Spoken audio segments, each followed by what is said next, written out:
e rameny piny ni dipo ka en mana gi kalatas nyuol go pande. To karamna eri karamna katiri karamna chien nyaka sani ka kori wacho ni kembe ochiko mago mag ji giwegi osema lesen. Dibed ni mamoko madirom 715 gi to no chopo kare dwaro mano mar medo chuk-dar omenda. Penjo maler ahinya Sharon, amor gi penjo ni no. Mokwongo ng'ama nigi ratiro mar kembe be ok en kata Fazul. En minister mar labor nikech en gi labor officers kamoro ka kamoro. To minister ncho wacho ni kembe ma en ong'eyo ni nitie e sekta ni lao kembe 2,000. Fazul to wacho ni gin 700. To wakawo kata mana ni mar Fazul ni karero gin 700. Dako semiyowa oboke manyiso niya nyicho wuotho e 700 gi to 691 oyudo ka ni kare. 9 gi kende moko oyudo ka ni kare. To mano ok onyal nyiso nikech ok inyal limo kembe 700 e ndalo 7 manyicho wache weche gi.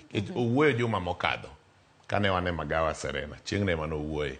Kawuono ndalo 7 ok nyal bet no sewuothe kembe bilago. To chik mar Private Security Regulatory Act bade matin piero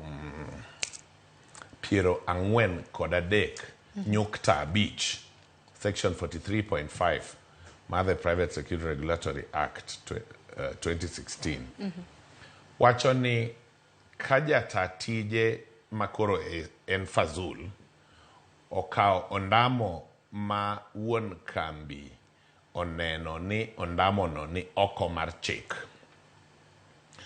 To ng'ama ondamo ni ochacho oyiene monde oring otera pil ir minister.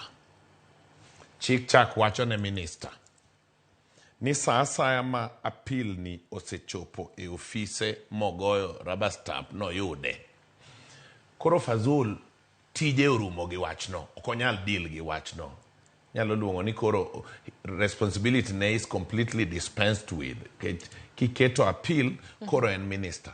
Minister chik dwaro ni o appoint ji adek mabro advice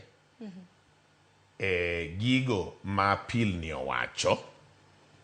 To kendo chik dwaro ni nyaka okaw kore ong'ad wach ni e ndalo 30 chakre tarik ma appeal obire.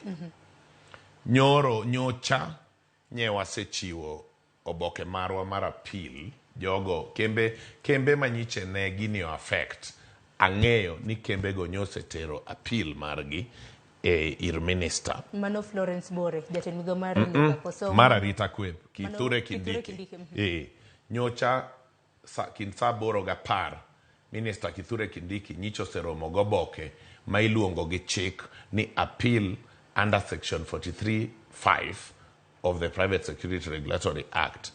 Koro nyiso ni Sharon, nyiso ni kawuono mwabedo kodi kani. Fazul kata jatelo mora mar Private Security Regulatory Authority koro onge gi teko mar wuoyo e wachni. Nyaka koro warit minister tok ndalo 30.